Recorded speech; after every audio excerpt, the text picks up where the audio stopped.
y cómo este trabajo puede crecer aún más. Tal vez algunos de ustedes llevan ya años o décadas en el ministerio, en diferentes iglesias, tal vez otros no tanto, pero hay una sensación de que algo nuevo está surgiendo, ¿verdad? Están siendo parte de una nueva denominación, un nuevo comienzo.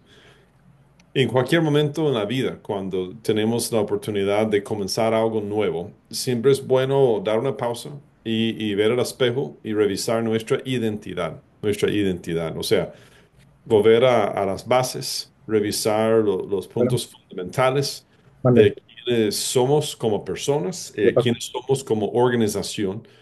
Es un momento Bueno, oportuno para refrescar la visión que tienen de lo que Dios les ha llamado a hacer.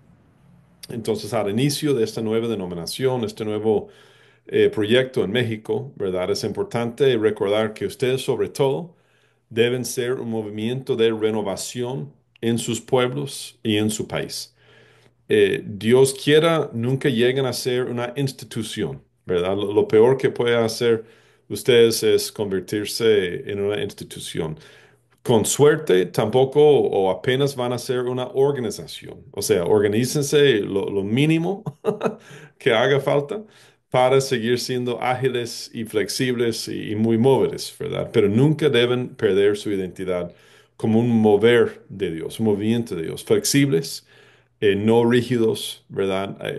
Delgados y no obesos organizacionalmente hablando, no anclados a deseos humanos o sus propios ego, su propia sed de poder, la supervivencia de su sistema, ¿verdad? Nada de eso. Deben ser livianos, ligeros, para que puedan flotar donde sea que sople el viento de Dios, el Espíritu de Dios, ¿verdad? Entonces, lo que eso quiere decir para nosotros como wesleyanos, cuando hablamos de refrescar nuestra identidad, es repasar y renovar los rasgos fundamentales de ser cristianos wesleyanos. Yo crecí en la iglesia metodista en el sureste de los Estados Unidos y nosotros nos consideramos el reino de Dios ya establecido, ¿verdad? Éramos gente muy buena, solo aceptábamos gente buena. Si tú estabas con nosotros, ya de por sí eras gente buena, ¿verdad? Y sabemos que el camino del infierno está adoquinado por gente buena, ¿verdad? Y hasta si me habías preguntado en el seminario, ¿verdad? ¿Qué significa ser un cristiano wesleyano? Yo no habría tenido una respuesta, por lo menos una respuesta buena. Era simplemente una señal en la puerta, una marca cultural, ¿verdad? Pero no una identidad, no un juego de prácticas y métodos hacia una meta deseada, ¿verdad? Tal vez sea así para usted, tal vez sea el caso, o tal vez era el caso para usted anteriormente. Casi les juro que ese es el caso para mucha gente en sus iglesias, ¿verdad? Que ser metodista es simplemente una palabra en el nombre de la iglesia, en el rótulo, encima de la puerta, ¿verdad? O como una vez un taxista en Costa Rica me preguntó, metodista, ¿no es lo mismo que mormón? Y yo, bueno, no hay tiempo para, para explicarle que no, pero era simplemente una palabra más, ¿verdad? En el nombre de la iglesia. Entonces, yo espero que esta noche nos vaya bien y que me vuelvan a pedir hablar con ustedes sobre otros aspectos de ser wesleyano. Pero esta noche nos vamos a enfocar en un evento que se celebra dentro de pocos días, el 24 de mayo, que se celebra en todo el mundo por millones de personas, ¿verdad? De la gran familia wesleyana. Obviamente me refiero al aniversario de boda de mi esposa y yo, ¿verdad? Un evento mundialmente celebrado cada 24 de mayo. Si usted no sabe que en ese día me casé, no se preocupe, porque también tiene otro significado, que es el día Aldersgate o el día Wesley. El 24 de mayo muchas veces se llama el día Aldersgate. Es el conmemoratorio de una noche famosa en la vida de Juan Wesley, el fundador del metodismo, cuando él tuvo una experiencia poderosa de convicción de su salvación. Muy probablemente usted ya ha escuchado de esa fecha, pero este día Aldersgate se celebra en el mundo como el Día del Metodismo. Y quiero hablar esta noche de dos cosas relacionados o dos temas, dos ejes relacionados con esta fecha del 24 de mayo. El primero es cómo llegó este momento a la vida de Wesley, ¿verdad? ¿Qué significó para él en el momento? ¿Qué significaba o significó para él luego? Y el segundo eje es lo que este día, este 24 de mayo, puede significar para nosotros hoy en día. Entonces vamos a hablar un poco de lo histórico y vamos a hablar un poco de lo práctico hoy en día. En cualquier momento yo entiendo que vamos a tener un tiempo de pregunta y respuesta luego, pero en cualquier momento, si tiene una pregunta urgente o algún comentario, obviamente puede levantar la mano o hablar con el hermano David para que él me interrumpa. Está bien. Estamos. Miss Yara o Eric Ramos, ¿cómo estamos? Eric Ramos, Hola, ¿qué tal? Muy bien, bien, bien, gracias. Aquí conectándome, todo bien. me alegro, me alegro. Y la famosa Motorola Moto G8, ¿verdad? Qué gusto verte, Moto G8, ¿verdad? Bueno, ¿qué significa el 24 de mayo, el día Aldersgate, en la vida propia de Juan Wesley? ¿Cómo llegamos hasta esa fecha? Porque en los meses y hasta las semanas llevando hacia esa fecha, en mayo de 1738, hubo varios eventos significativos y varias experiencias, pasos en el viaje espiritual de Wesley. Recuerden que Wesley tenía como casi 35, tenía 34 años en este momento, ¿verdad? Ya para muchos eso es joven, pero para uno de 34 años significa que ya está entrando en su etapa de adulto, ¿verdad? Wesley tenía 10 años de haber sido ordenado diácono, 8 años de haber sido ordenado presbítero. Se sentía ya como muy asentado en un trayectorio ministerial. Entonces, esto no fue un momento para Wesley joven, ¿verdad? El hombre vivió hasta casi 90 años. Entonces, sí, tener 34 era joven, pero en ese momento él sentía que ya había estado trabajando casi una década para el Señor, ¿verdad? Él había pasado casi 2 años anteriores en Georgia, en Estados Unidos, justo el estado donde me encuentro, como misionero, ¿verdad? Había tenido un tiempo mixto, un tiempo un poco ambiguo, ¿verdad? Había tenido cierto éxito entre los colonos norteamericanos, pero ustedes saben, los gringos somos muy tercos y no nos gusta que alguien nos diga qué hacer y qué no hacer, ¿verdad? Entonces la rigidez de Wesley, ¿verdad? Lo cuadrado que era, hizo que no tuviera mucho impacto y mucho efecto en su trabajo misionero. Luego tuvo un romance con una muchacha, un romance frustrado, ¿verdad? Y él no se portó muy bien ministerialmente. Entonces, cuando le presentaron cargas judiciales, ¿verdad? Del corte colonial, él decidió ya escaparse, ¿verdad? Entonces agarró el próximo barco de vuelta a Inglaterra. O sea, fue un periodo importante para él, y no digo sin frutos, pero fue marcado por cierta controversia, cierto sentido de decepción, conflictos, un tiempo que le dejó casi desolucionado, ¿verdad? Emocionalmente exhausto, por decirlo así. Y es un hombre muy introspectivo, entonces él estaba pensando mucho, orando mucho, escribiendo mucho en su diario. ¿Qué me pasó? ¿Por qué no tuve más impacto? ¿Acaso no sirvo para nada? ¿Acaso no soy cristiano? ¿Verdad? Pero él había tenido, bueno, entonces ese es el estado de ánimo en, digamos, febrero 1738, como 3, 4 meses antes del día Aldersgate. Está de vuelta en Inglaterra, está luchando con momentos de duda, incertidumbre, un sentido de ser inadecuado para la tarea. Sintió agudamente sus fallos personales y estaba bregando con preguntas acerca de su propia salvación, ¿verdad? Si no estoy dando tantos frutos, si no tengo esa seguridad de fe, ¿acaso soy cristiano? ¿Verdad? Y eso con una década de ser ministro. Eh, entonces, él había conocido en Georgia a un grupo de colonos religiosos, refugiados religiosos de Alemania, que se llamaban los moravos. Y había pasado una tormenta porque el viaje en barco de Inglaterra hacia los Estados Unidos, hubo varias tormentas. Y durante una tormenta, Wesley temía por su vida, ¿verdad? Casi se inunde, casi se hunde el barco, pero cuando él está así, casi llorando, temiendo por su vida, él ve ese grupo de colonos alemanes cantando serenamente como los ángeles, ¿verdad? Y cuando ya pasa la tormenta, Wesley se pregunta, ¿qué tienen ellos que no tengo yo? O sea, ¿cómo es posible que una tormenta me haga temer por mi vida, ¿verdad? Me haga dudar de mi salvación mientras ellos están ahí cantando tan serenamente. Entonces, estando en Georgia, se hizo amigo de uno de los líderes de esos moravos y luego, cuando vuelve a Inglaterra, busca otro líder de esos moravos, esos alemanes, para interrogarle, ¿verdad? ¿Qué tienen ustedes? ¿Qué es su mentalidad? ¿Qué es su doctrina? ¿Qué es esa serenidad que tienen? ¿Por qué tienen tanta paz espiritual que yo no tengo? Entonces, hay un hombre, Pedro Bowler, y él tiene como 2 meses de conversaciones en Londres con este Pedro Bowler y en Oxford.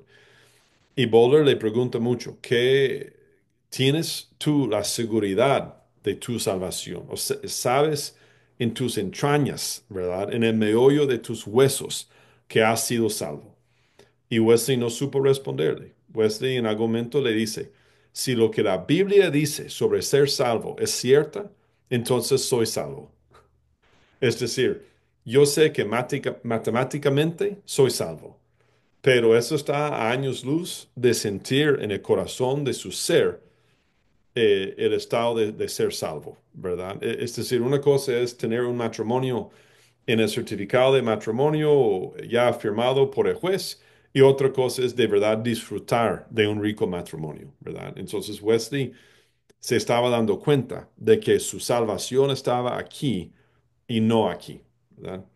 Entonces, Pedro Bowler, este hombre moravo, comienza a hablar de la justificación solo por fe, ¿verdad? Porque Wesley era un ministro muy ocupado, siempre estaba haciendo cosas para el Señor, siempre estaba haciendo cosas para los demás, un hombre muy, muy ocupado. No necesariamente estaba esperando que esos actos le merecieran la salvación. O sea, él era un hombre de la Reforma protestante. Él creía en la justificación solo por fe, no por obras, pero en su diario vivir estaba más ocupado en las cosas de Dios que ocupado en sentir su propia salvación. No sé si entendemos esa diferencia. Es un tema que vamos a tocar más adelante, pero estaba más en la actividad de Dios que en la identidad de Dios, por decirlo así. Entonces, Bowler le está retando a que busque esa paz, a que se rinda, a que deje atrás todo impedimento y que solo se entregue a Jesús. Entonces, Wesley creía intelectualmente la justificación por la fe, pero aún no podía abrazarla en la experiencia viva. Y Pedro Bowler le dice, pero sigue sigue predicando, solo fe en Jesús. Y Wesley dice, ¿cómo puedo predicarlo si no lo tengo, verdad? Si no lo creo 100%. Y Pedro le dice, predica hasta que lo tengas. Y luego, porque lo tienes, lo vas a predicar más. Es decir, hacer la cosa. Y en medio de hacer la cosa, se va a caer la moneda, ¿verdad? Se va a arrancar la máquina y ya lo vas a hacer porque de verdad lo crees. Él quería ir a Alemania, ya marzo, abril. Él quería ir a la fuente de los moravos, pero no tuvo tiempo y se quedó en Inglaterra. Su hermano Carlos, su hermano menor, estaba hablando con los moravos también y durante como abril, mayo de 1738, Carlos y Juan, ambos ya presbíteros de la iglesia de Inglaterra, comenzaron un camino paralelo, ¿verdad? Un viaje espiritual paralelo, donde los dos estaban activamente preguntando si eran salvos y pidiendo a Dios esa certidumbre. Entonces Wesley comienza a leer los padres de la iglesia, comienza a leer los credos clásicos, comienza a leer mucho a Martín Lutero y San Agustín, ¿verdad? Y su hermano Carlos, 3 días antes, el 21 de mayo, Carlos ya experimenta esa transformación, experimenta esa certidumbre, esa seguridad de su salvación. Y eso influye mucho a Juan. Juan tiene ciertos celos casi espirituales. Es fácil hoy en día, ¿verdad? Tener celos espirituales. Uno siempre se pregunta, ¿por qué tiene fulano ese don que yo no tengo, ¿verdad? Pero como decía mi papá, tus ojos en tu examen, ¿verdad? Tus ojos en tu trabajo. No, no vayas mirando el trabajo de otro, ¿verdad? Porque así te distraes y pierdes lo que te viene para ti. Pero eso también le anima a Juan, ¿verdad? Que sí se puede hacer, sí se puede hacer.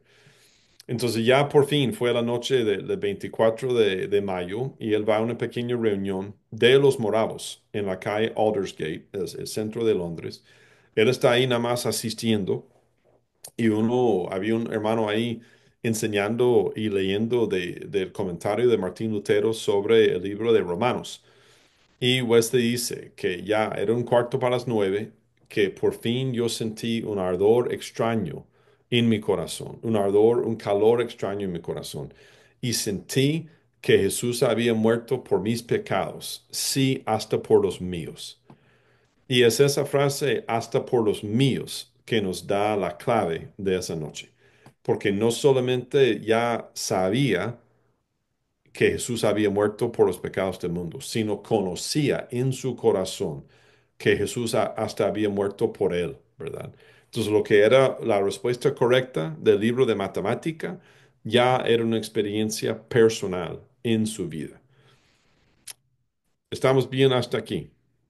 Entonces, Wesley vuelve a Inglaterra apenas en febrero y solo tres meses y medio después ya tiene esta experiencia de seguridad, de salvación. Eso es lo que llamamos el día Aldersgate o el día Wesley, el día metodista, el 24 de mayo.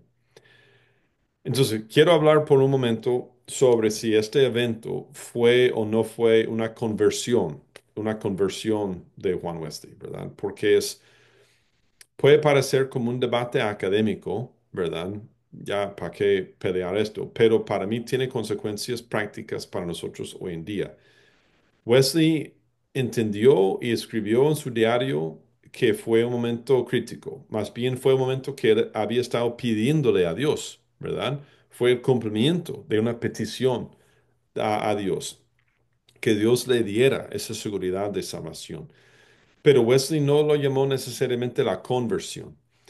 A veces en los meses después, Wesley aún peleaba con ciertas dudas, con ciertas tentaciones, aún tenía cierto grado de bajo autoestima espiritual, pero se aferró a la experiencia de esa noche como unas aras, ¿verdad? Como una comprobación de que algo grande había pasado y que ya no era el mismo hombre, pero no es necesariamente una conversión.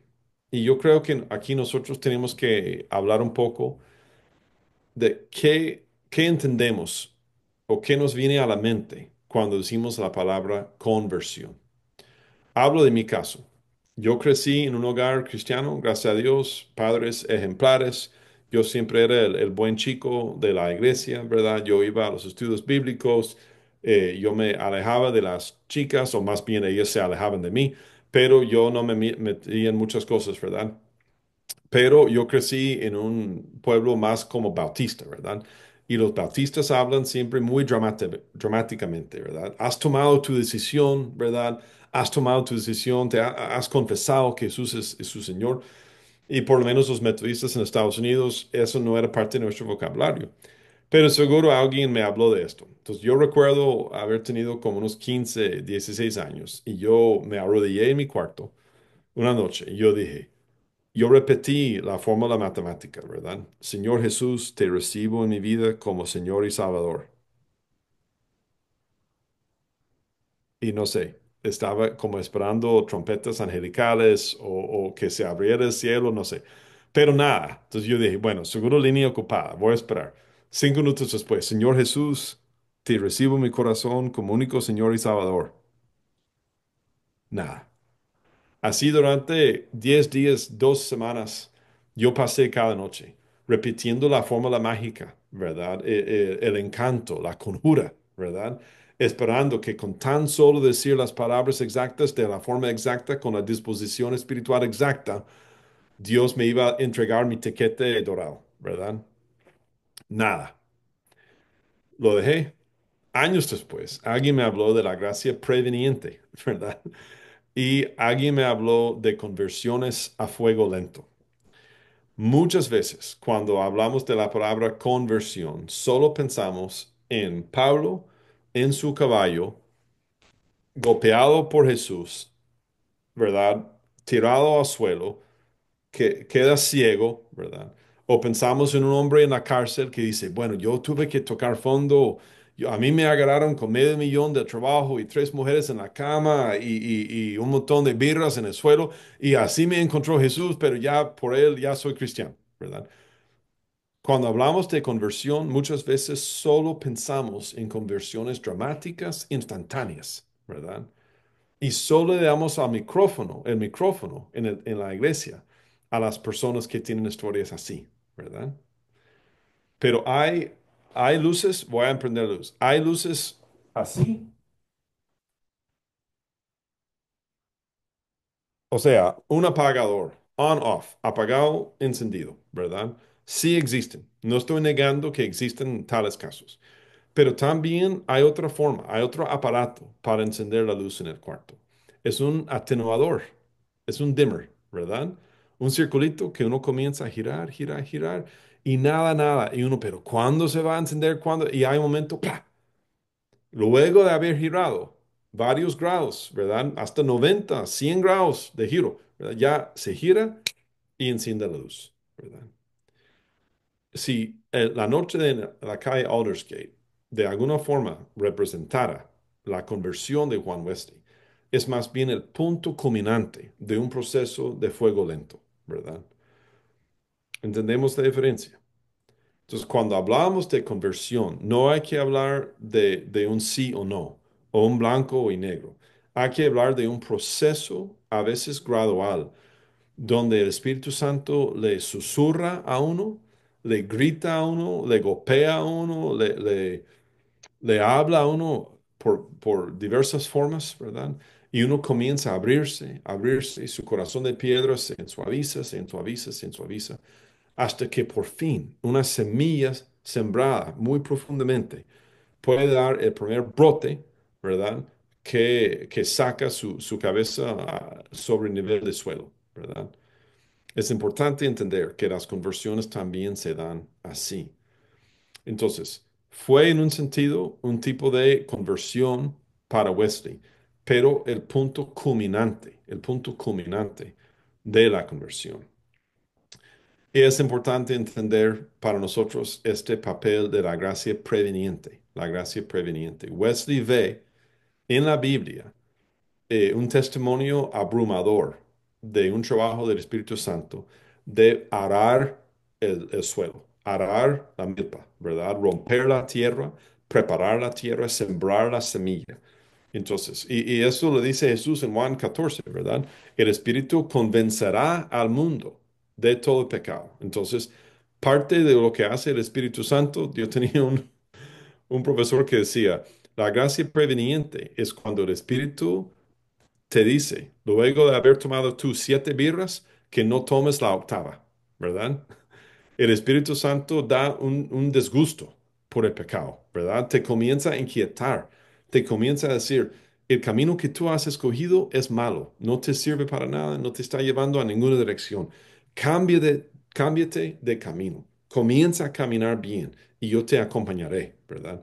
Entonces, Wesley ve, obviamente, la gracia que nos salva como clave, pero la gracia que nos prepara es el trabajo del Espíritu Santo, arando, ¿verdad? Trabajando con el arado en el suelo duro y seco de nuestros corazones, ¿verdad? Para que por fin pueda brotar alguna flor, ¿verdad? Alguna planta.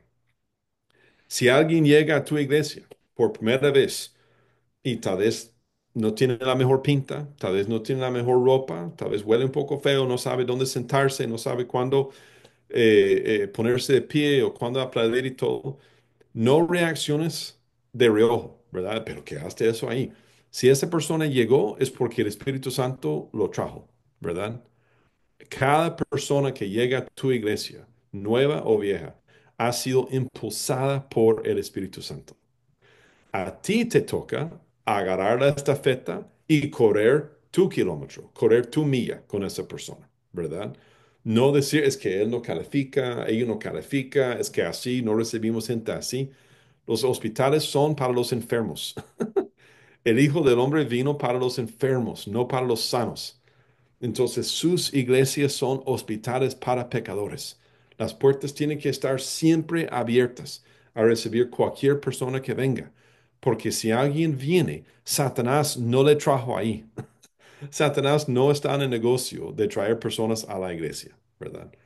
Entonces, cuando entendemos que parte de lo que significa Aldersgate es que el Espíritu Santo está trabajando de manera preparatoria en cada corazón, eso nos ayuda a ser más abiertos con las personas que llegan a nuestras iglesias e ir preguntando, ¿cómo estás? ¿Cómo te llamas?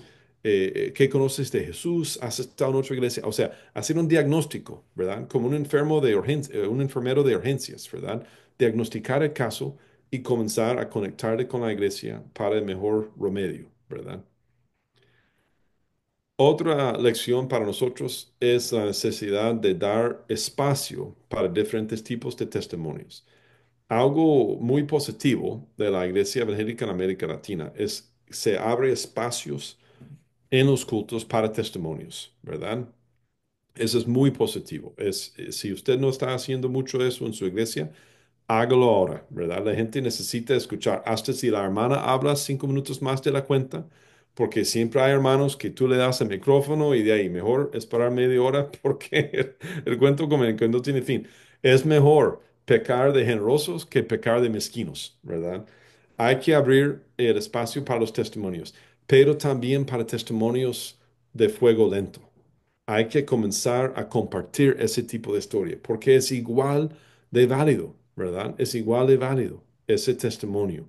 Y cuando abrimos espacio para ese tipo de testimonio en nuestras iglesias, la otra gente comienza a despertarse, otra gente comienza a narrar su propia historia internamente y luego tendrá la valentía de narrarla para los demás, ¿verdad?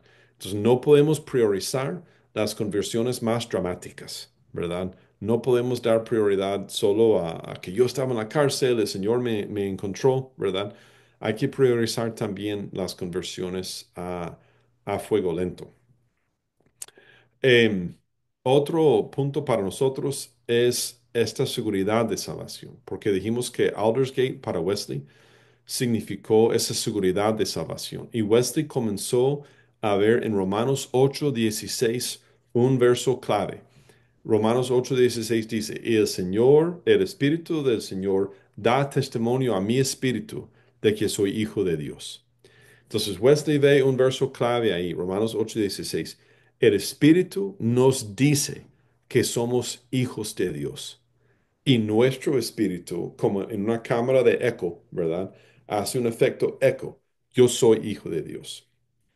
Yo, por ejemplo, tengo 3 hijos, 2 hijas adoptadas hace ya 12 años en Costa Rica y un niño de 6 años biológico como un golazo en el minuto 95, ¿verdad? Algo completamente inesperado. Con las hijas ha sido un proceso de convencerles de que nos pertenecen, ¿verdad? De que pueden dejar atrás sus miedos, pueden dejar atrás su sensación de que yo no era suficiente buena para que mi mamá biológica se me dejara, ¿verdad? Una cosa es que nosotros, mi esposa y yo, se lo digamos a ellas, son nuestras hijas. Otra cosa es que ellas en su espíritu hagan eco y digan, sé que soy hija suya. ¿Entendemos? Entonces, para Wesley, un trabajo bíblico del Espíritu Santo es darnos esa seguridad de salvación. Es una lección que él aprendió de los moravos. Es el derecho de todo creyente tener seguridad de su salvación. Seguridad de su salvación. ¿Por qué es eso importante en América Latina? Porque hay tantos disque apóstoles y profetas y patriarcas y bla, bla, bla, ¿verdad? Que ellos desde el púlpito parece que ellos reparten como un emperador romano, ¿verdad? Monedas de su carroza real, ¿verdad? Ellos dicen desde el púlpito, tú eres salvo y si tú haces algo que le caiga mal al profeta, de repente él te dice que ya no eres salvo, ¿verdad? como tener una fiebre o estar ya sano, ¿verdad? Como la bolsa de valores o la temperatura o algo así. Nadie merece vivir condenado a una montaña rusa espiritual. No es justo y no es bíblico. Alguien puede estar pecando, alguien puede estar jugando con pólvora, un cristiano puede estar pisando el camino incorrecto, pero no por eso pierde su salvación. ¿Entendemos? La salvación sí se puede perder, pero esos son otros 100 pesos para otra charla, ¿verdad? Pero no estamos en el negocio de decir a las personas hoy sí, mañana no, ayer quizás, ¿verdad? No es nuestro derecho, es una mala praxis, una mala práctica ministerial, ¿verdad? La seguridad de salvación es el derecho de todo creyente. Y si un creyente tiene 30 años en la iglesia y aún no lo ha experimentado, aconséjelo, aconséjelo, acompáñelo, ¿verdad? Para que, como Juan Wesley con 34 años, por fin diga, ya sé que he sido redimido por la sangre de Jesús. ¿Entendemos eso? Entonces, estamos hablando de conversiones atenuador y no solo apagador. Estamos hablando de abriendo espacio en los cultos para todo tipo de testimonio. Estamos hablando de predicar y enseñar la seguridad de salvación como un derecho, ¿verdad? No como un don humano que yo dé o retire, ¿verdad? Y el último punto en esta sección quizás sería buscar primero la identidad y no la actividad. La identidad ministerial o la identidad de cualquier cristiana debe venir antes de cualquier actividad. Veamos el caso de Jesús. Jesús tiene 30 años, ¿verdad? Cuando por fin es bautizado por su primo en el río Jordán, ¿verdad? Según el Evangelio, o la muchedumbre escuchó, o solo él escuchó, se baja una paloma, una voz, tú eres mi hijo, ¿verdad? Y estoy orgulloso de ti, ¿verdad? En ti me he complacido. Luego, Jesús comienza su ministerio. Es decir, antes de hacer la cosa más mínima para el reino de Dios, antes de hacer el acto más mínimo, ministerialmente hablando, Dios Padre ya le dice a Jesús, tú eres mi hijo. Ustedes, hermanos, cuando primero abren sus ojos por la mañana, aún antes de bajarse de la cama, ya son hijos amados de Dios. Y cuando se acuesten por la noche, sea haya sido exitoso su día, haya sido súper frustrante, usted se acuesta como una hija amada, un hijo amado del Padre.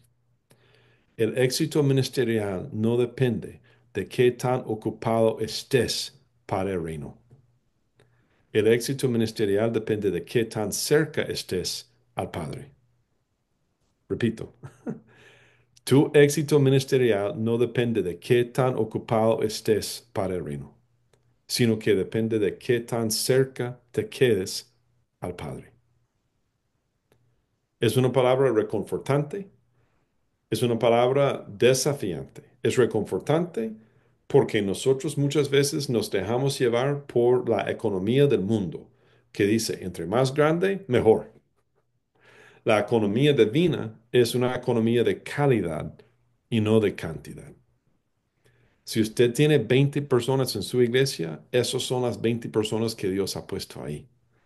No espere a tener 200 solo por tener 200, sin antes invertir todo lo que tengas en las 20 personas que tienes enfrente. Jesús, si medimos el éxito de Jesús según los estándares ministeriales hoy en día, reinantes, ¿verdad?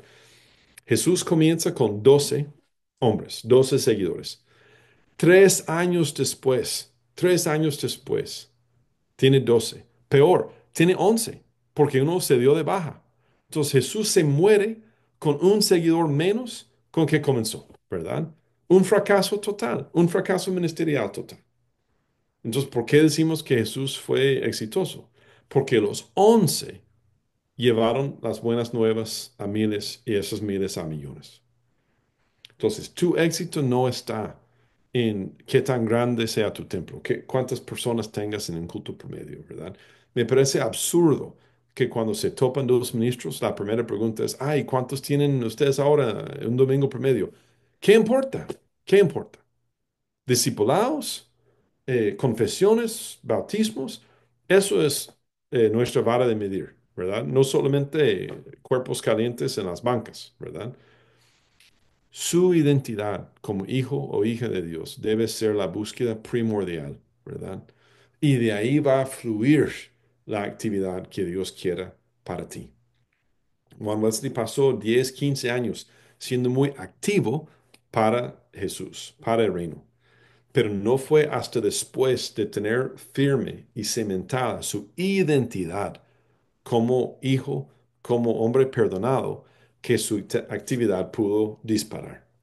Entonces Wesley mismo dice, por 10 años prediqué más sobre dando frutos, arrepentimiento y tuve muy poco éxito.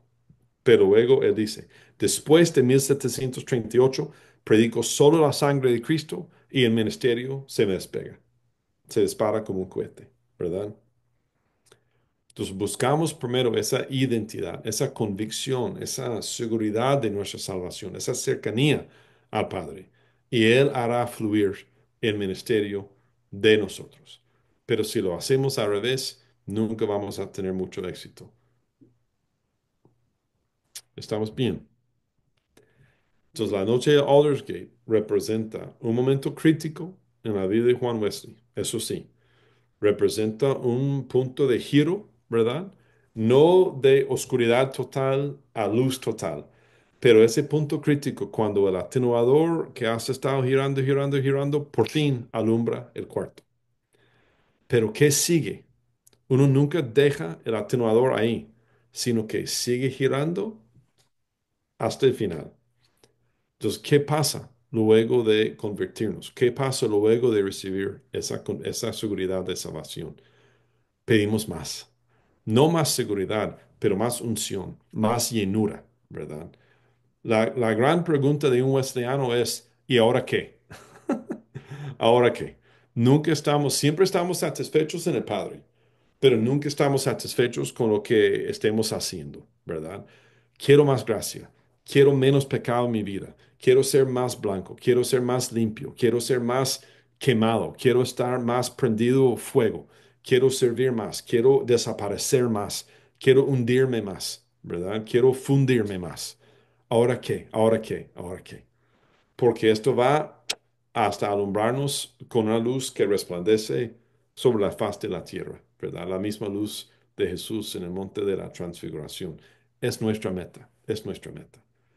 Entonces, tanto para nosotros como líderes, como para nuestros miembros de la iglesia, no es cuestión de ya, converso, colorín colorado. La conversión, la seguridad de fe, es apenas el inicio de una carrera que dura la vida entera, pero estamos llenos del Espíritu Santo. Estamos anclados en la verdad de nuestra salvación. Estamos firmes en nuestra identidad. Entonces podemos hacer cada día más. Eso es lo que significa Aldersgate. La pistola, ¿verdad? Que da inicio a la carrera y la tierra firme sobre la cual podemos correr. Ya, dejo de hablar. Se puede recoger la frente de una vez. Muchas gracias, Will. Y me gustaría hacer algunas anotaciones y pedirte si puedes hablar un minuto más. Me encantó, no esperaba que comenzaras con esto, no esperaba que dijeras esto, pero me gustó que no somos una institución, somos una organización. Y Wesley creo que dijo algo así como que no tengo miedo de que un día el pueblo llamado metodista desaparezca, sino que se Ujú. convierta en una religión fría y sin fruto. Sí, Entonces, somos llamados a metodistas, no es porque nos metamos de todo, no.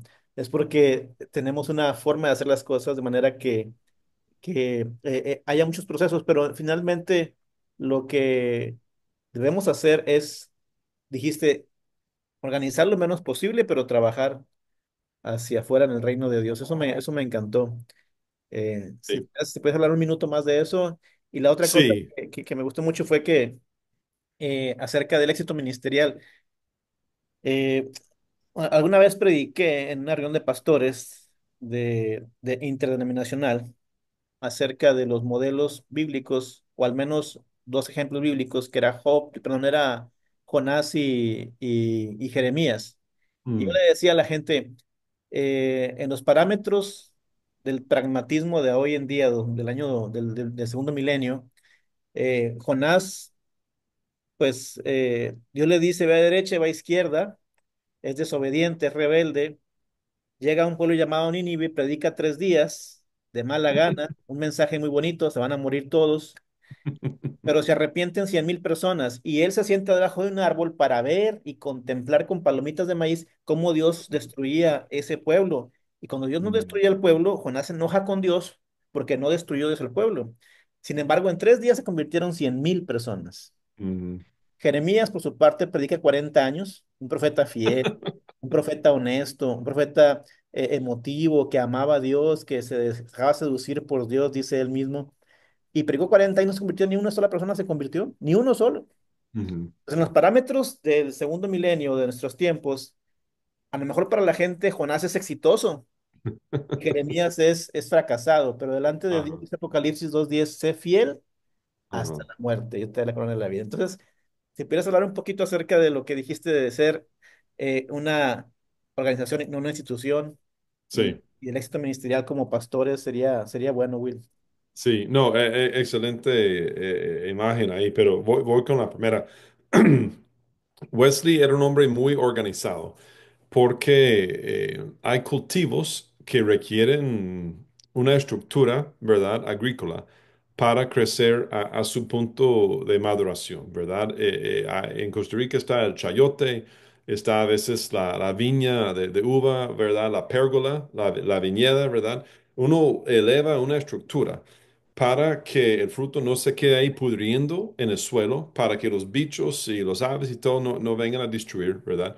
Uno hace un tipo de andamiaje, ¿verdad? Un andamiaje para levantar un edificio. Entonces, hay que ser organizados, hay que ser serios, hay que rendir cuentas, hay que tener planes, hay que buscar consejería, hay que juntar voces sabias, ¿verdad?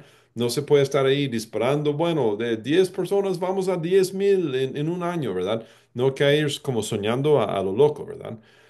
Pero la organización siempre tiene que estar por debajo de la misión. Lo que reina aquí es la misión. Entonces Wesley, por todo lo metódico que era, si él veía que alguna práctica, alguna tendencia que hasta él mismo había creado, estaba en este otro momento futuro impidiendo el avance de la misión, él lo cortaba, ¿verdad? Él no era un hombre nostálgico. Hay iglesias que dicen, es que las cosas nunca se han hecho así. Es que no, no, hermano, no se puede hacer eso, es que eso nunca se ha hecho. Por favor, ¿verdad? Entonces muérense ustedes en lo que nunca han hecho, ¿verdad? Porque hay que abrirse a lo nuevo. Los tiempos cambian, la sabiduría, el conocimiento práctico cambia, el rebaño cambia, la gente del mundo cambia, las tendencias.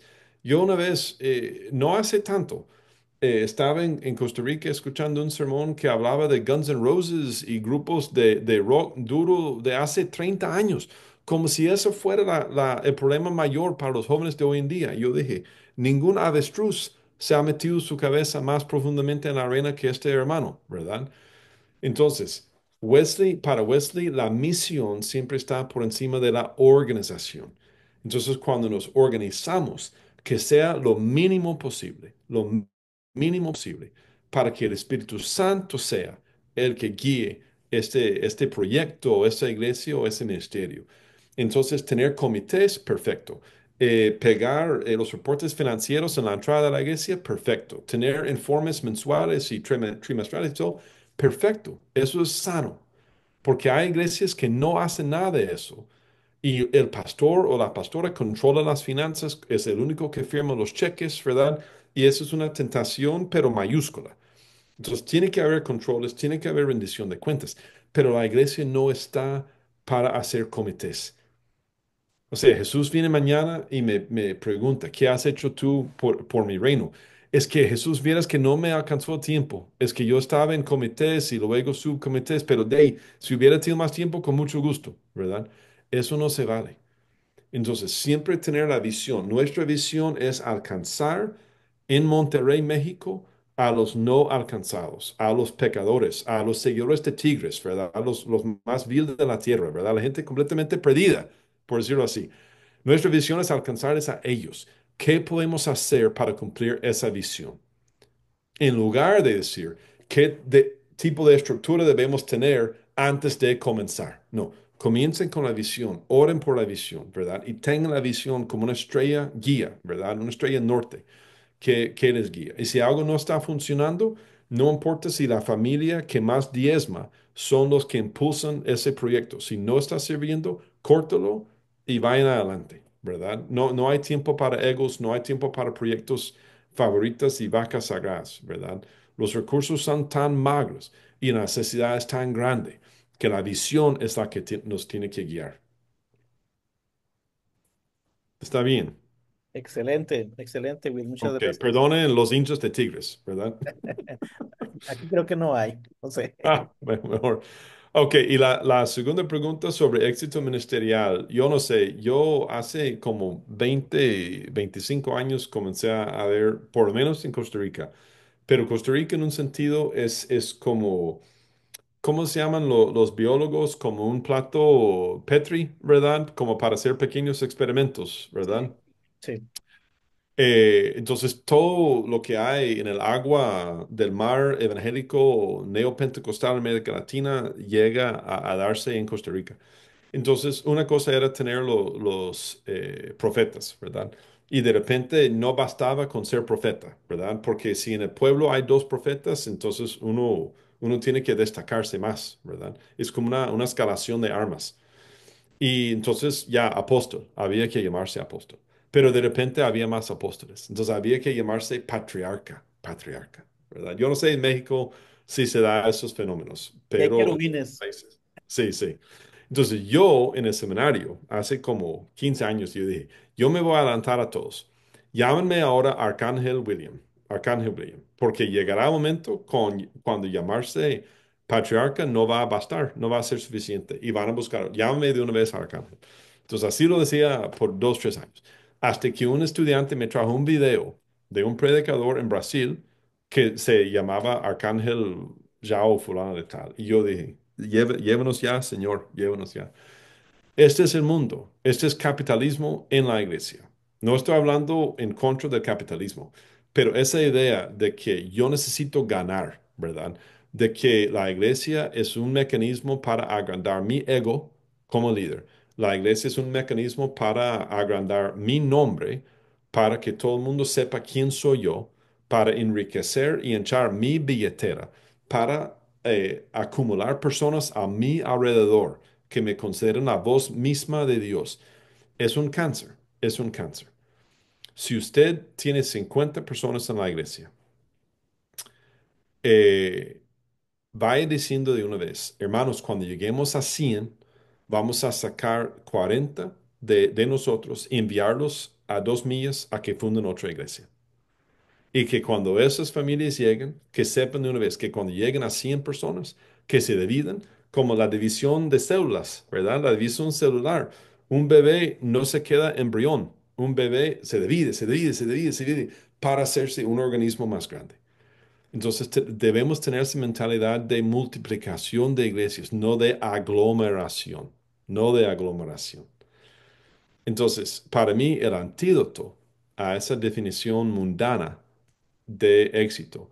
El antídoto es decir, lo más que yo puedo aspirar a escuchar es bien hecho, siervo mío. Y en griego es más como esclavo. O sea, el papel, el título más alto a la cual yo puedo aspirar es esclavo en la casa del Señor, ¿verdad? Entonces, si decimos eso cada día, por gracias a Dios, por gracia de Dios soy esclavo, como que dijo Pablo cuando escribe la introducción de muchas de sus cartas. Pablo, por gracia de Jesús, siervo, por gracia de Dios, siervo de Jesús, esclavo de Jesús, servidor, ¿verdad? Ese es el antídoto, ¿verdad? Y si otros quieren definirse de otra forma, pues que les vaya bien. Yo tengo mis ojos en mi examen y sé en quién he creído, ¿verdad? Muchas gracias, Will. pastores están aquí, amados hermanos. ¿Alguien tiene una pregunta que quiera hacer ahorita en este momento al doctor Will Farclot? Y puede ser completamente no relacionada con algo dicho hasta ahora. Sí, sí, puede ser otro tema, con todo gusto, ¿verdad?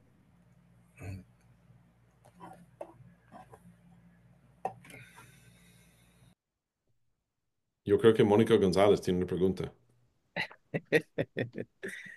No sé, pero si alguien tiene una pregunta, adelante. Ese es todo el tiempo para ustedes, hermanos.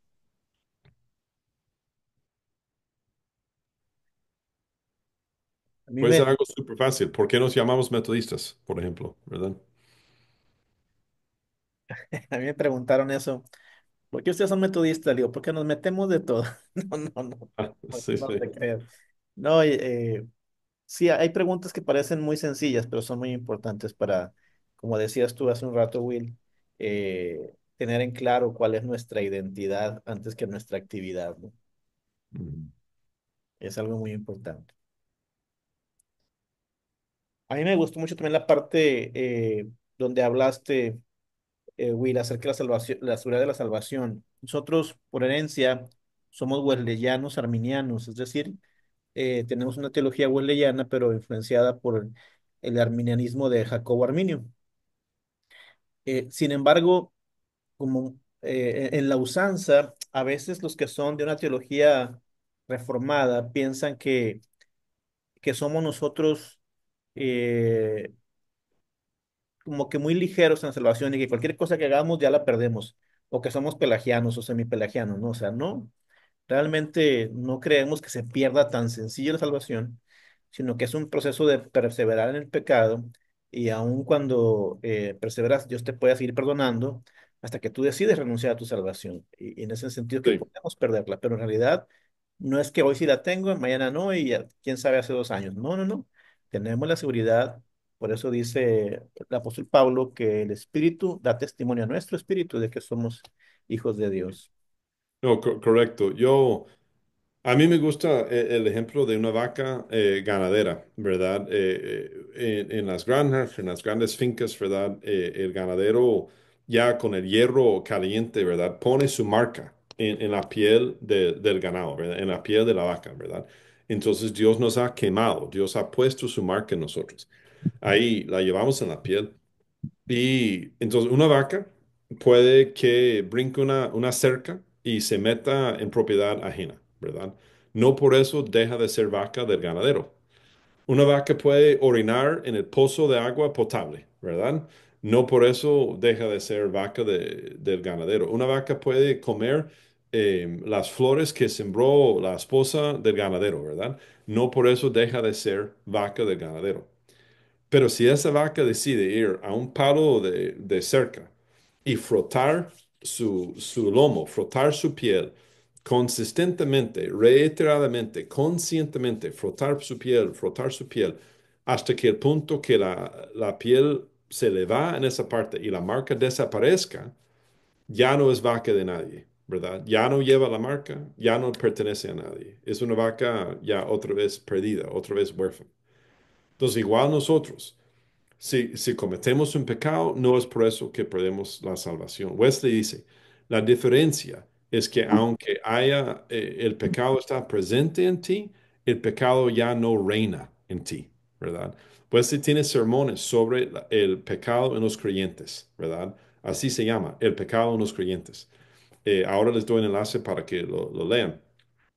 Pero si uno reiteradamente, conscientemente, deliberadamente decide rechazar la gracia que una vez fue depositada en uno, entonces Dios te dice, ok, o sea, por un poco de tu libre voluntad entraste y por la misma libre voluntad te vas, ¿verdad? Yo no te voy a amarrar, no voy a ponerte una pistola en la cabeza para decirte que te quedes, ¿verdad? Si te quieres ir, libre. ¿En qué hacemos entonces con personas así? Les volvemos a comenzar a evangelizar, ¿verdad? Comenzamos de cero de nuevo con ellos.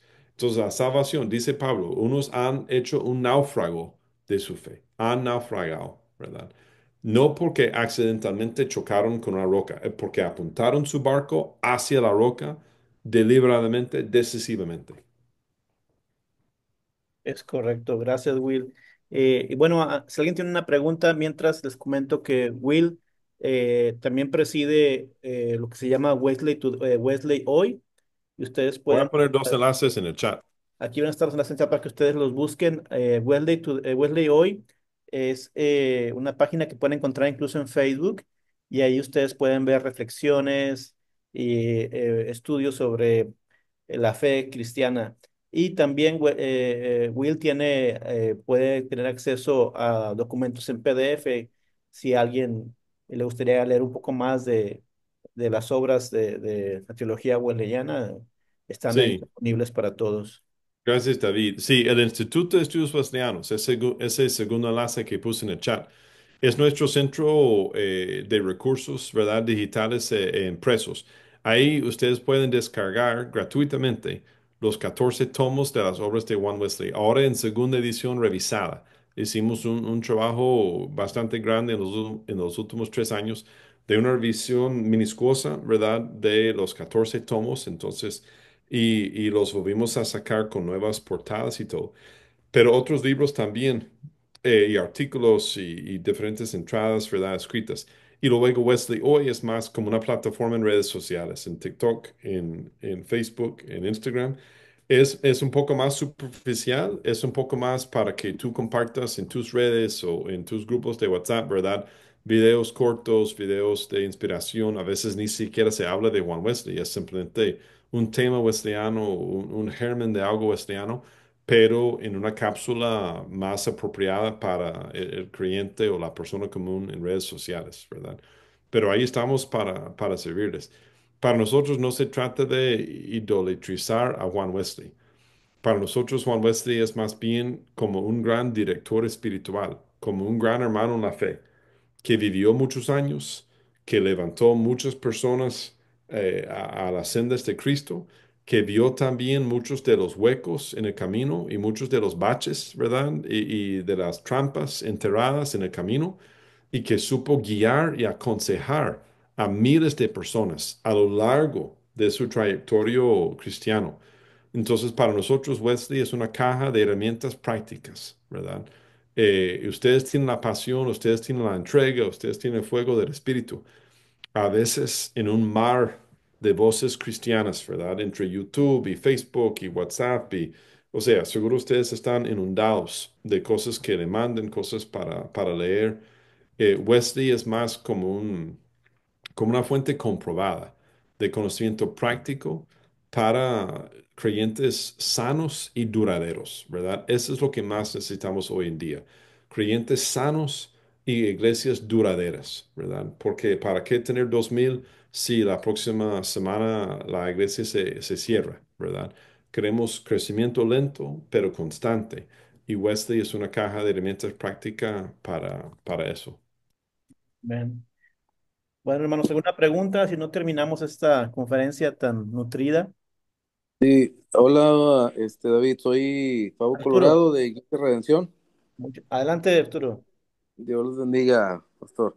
Me gustaría, me gustó mucho, pastor, lo que comentabas de acerca de, pues, cómo hablabas de que el Espíritu Santo, pues, es el, como dice la palabra, es el que convence a las personas de pecado. Me gustó mucho cómo no sé si puedes ahondar un poquito más en eso de que la gente pues de alguna forma, el Espíritu Santo es el que los lleva, en este caso, pues, a veces a las congregaciones y llegan y ahondar un poquito porque hay veces que las personas pueden llegar en cierta condición o en cierta, situación, y muchas veces pues, no tenemos la suficiente, tal vez, pues, podríamos llamarle preparación y para poder abordar cierto tema en específico en esa persona que llegue, ¿no? Ujú. Entonces, esa es una. Y otra, también me gustó mucho cómo aplicaste el hecho de que Jesús empezó con 12 y luego, pues al final del ministerio de Murió con Jesús, 11. antes de. Sí, sí, pues uno ahí se dio de baja, entonces a veces nos preocupamos mucho por queremos, digo, no sé, digo, sin ser, no es personal, pero es que hoy el día se busca mucho grandes, y lo comentabas tú, grandes edificios pues mucha gente que muchas veces en esas grandes templos, pues no es la misma gente que es así meramente como muy comúnmente llamamos miembros, ¿no? Sino que es gente que es muy, pues es muy rotativo, ¿no? La asistencia, ¿no? Entonces, no sé si pudieras ahondar un poquito más en esos dos puntos. La gente que llega, que es la que el Espíritu Santo lleva y qué hacer cuando la gente llega ahí. Sí. Y pues también el hecho de Jesús que comenzó con pocos, ¿verdad? Ujú. Gracias. Algo que hay que tomar en cuenta, todo eso no debe de depender de ti, ¿verdad? Tú necesitas un equipo, tú necesitas por lo menos dos o tres personas alrededor de ti que piensen igual, que se entreguen igual, que tengan la misma perspectiva, ¿verdad? El problema no, el desafío para una iglesia local es que tiene que hacer varias cosas a la vez. Tiene que ser un hospital para pecadores y una escuela para santos a la misma vez. Entonces, es como tener una institución de educación superior y una sala de urgencias en el mismo edificio, ¿verdad? Entonces, todos sabemos que es entrar a la sala de urgencias y son los enfermeros, las enfermeras con más sabiduría los que a solo un vistazo pueden decir, ok, tú a esperar, ¿verdad? Eso no es tan urgente. Tú para la sala de cirugía de una vez. Llámame fulano, tráigame fulano, ¿verdad? Ellos saben diagnosticar a simple vista o con pocos datos el estado físico de la persona y ponerlo en el lugar correcto para lo que necesita en ese momento. Ustedes deben ser enfermeros así de salas de urgencia, ¿verdad? Esa persona llega de otra iglesia de 30 años. Entonces, ok, va a conocer el vocabulario, pero algo ha pasado. ¿Por qué están aquí? ¿Por qué salieron de esa otra iglesia? Voy a invitarle a un café y hacerle preguntas. Esa persona llega porque anteanoche la esposa le tiró a la calle, ¿verdad? Él llega ya con el mundo caído a sus orejas. Él necesita un hombre ya sólido. Entonces yo le digo a fulano que le invite a ese hombre un café, ¿verdad? O sea, usted puede ver y conectar a las personas con justo lo que necesitan. Muchas veces eso sí va a caer sobre ti, ¿verdad? Pero debes y puedes pedirle a Dios que levante gente alrededor de ti para que las personas nuevas que lleguen, tú puedes decir, ok, mira, yo te voy a presentar con fulana, ¿verdad? Yo te presentar a esta hermana, ¿verdad? Y esa hermana sabe o ese hermano sabe qué hacer con esa persona, ¿verdad? No sé si eso tiene sentido para la pregunta que me hiciste. Sí, sí, sí, pastor. Excelente. De Ok, hecho, aquí en vez de tomé solo, bueno, apuntes. arrepiéntete y danos tu tarjeta de crédito, ¿verdad? Eso no pueden ser las primeras dos cosas que tú le digas a una persona que llega por primera vez, ¿verdad? La otra cosa es sobre el crecimiento numérico y nuestra autoestima ministerial. Mire, les voy a ser sincero, si tú comienzas con 12 personas y 3 años después son las mismas 12 personas y ellos no han alcanzado a nadie más, ni tú tampoco, algo está pasando, ¿verdad? Yo no voy a llamar eso éxito, ¿verdad? Algo está fallando, algo está pasando. Mejor te rotes, mejor nombren a otro predicador, no sé, algo tiene que cambiar, ¿verdad? Es como un matrimonio de 10 años y el amor no ha crecido, más bien ha menguado, ¿verdad? El amor debe de crecer conforme avance el matrimonio, pero... Eso no es tanto el problema. El problema es si tu autoestima está tan hueco que tú necesitas llenarlo de la aprobación externa de otras personas. Eso yo lo veo más en los ministros de música. Y perdone aquí a los ministros de música que los voy a basurear un poco, ¿verdad? Nada me chima a mí más que estar en un culto. Yo llego de ahí un poco cansado, tal vez un poco triste por algo que pasó. Yo llego, yo quiero que los primeros cantos me despierten un poco, que el Señor me suavice, ¿verdad? Yo estoy tal vez no cantando mucho, tal vez no haya levantado mis manos, pero el Señor está trabajando conmigo, ¿verdad? Y después de los cantos, los músicos dicen, ay, pero ¿por qué tantas caras tristes hoy? ¿Quiénes están despiertos? Dame un grito de júbilo. Y yo como, ¿por qué interrumpiste la comunión celestial que yo estaba teniendo con el Señor, ¿verdad? Es porque el músico necesita que la gente grite para saber que está siendo un músico exitoso, ¿verdad? ¿Entendemos? Pero si el músico o la música, antes de tocar el primer acorde, si él o ella se dice, pase lo que pase, soy tuyo, soy tuya, Señor, y que todo esto sea para tu gloria. La gente puede llorar, la gente puede aplaudir, la gente puede rendirse, la gente puede tirarse al suelo. Eso no cambia el autoestima del músico o el autoestima del ministro. Espero no estar majando dedos, ¿verdad? Pero hay que hacer un autoexamen profundísimo de dónde nutro mi autoestima como persona y como ministro. Si no puedo contestar esa pregunta, estoy jugando con pólvora, ¿verdad? Y si necesito pedir consejo a otro, o si necesito entrar en una relación tú a tú con alguien más sabio que yo, lo hago de una vez, lo hago mañana mismo, porque no puedo seguir liderando esperando que otros me llenen, ¿verdad? Porque así va, bueno, es que esta canción ya la cantamos hace como 4 veces. Y hay una nueva tendencia en YouTube o Hillsong en español, hay que meterlo, ¿verdad? Para que la gente no se nos vaya. Hay que seguirlos con un entrenamiento constante, ¿verdad? Hay que traer payasos y malabaristas cristianos y comediantes cristianos para que la gente no se nos vaya. Ese olor a desesperación puede ser muy fuerte, puede ser muy fuerte y a la larga puede alejar a la gente. Pero cuando un líder en la iglesia, cuando se nota que tiene sus pies en la tierra y su corazón en las manos del Señor, toda la iglesia se tranquiliza, toda la iglesia se relaja y el Espíritu Santo puede trabajar más. En mi experiencia, digo yo. No sé si eso le contesta, hermano. Sí, pastor, no, excelente. Ya tomé aquí mis apuntes. Muchas gracias. Seguro nadie de aquí en esta charla necesita hacer esa autoexaminación. Me refiero a otros, obviamente, ¿verdad? Gracias. Gracias, Will. ¿Alguien más, hermanos, quiere alguna pregunta?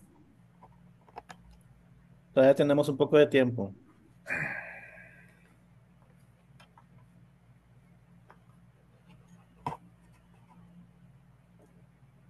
Me gusta mucho Miss Yara. Miss Yara, ¿cómo estás? iPhone de Jessica. Mucho gusto. Hace mucho que no nos vemos. iPhone de Jessica. Hola, pastor. Soy Millara de la iglesia La Vid de Saltillo. Un saludo. Muy bien, muy bien. Bendiciones. Alguien Jacqueline. puso que no ve los enlaces. Sí, Eh, Jacqueline, ya le mandé un mensajito para que me pase su WhatsApp y yo se los envío directamente a ella. ok. Ok, muy bien. Pero por haber asistido a esta charla, están legalmente obligados a darnos like y seguirnos en wesleyhoy.org, ¿verdad? Y el pastor David va a hacer el rastreo de eso, de ese proceso, ¿verdad? Claro que sí. Bueno, pues muchas gracias, Will, por tu tiempo. De verdad lo apreciamos mucho. Espero verte pronto ya en South Georgia y seguir estrechando la amistad. Gracias por darnos esta conferencia, de verdad que me encantó y espero que tengas tiempo más adelante de volver a platicar con nosotros y ayudarnos un poquito a crecer aquí en esto. Sería un gusto. Y Dios primero los puedo visitar allá también, ¿verdad? Quiero conocer.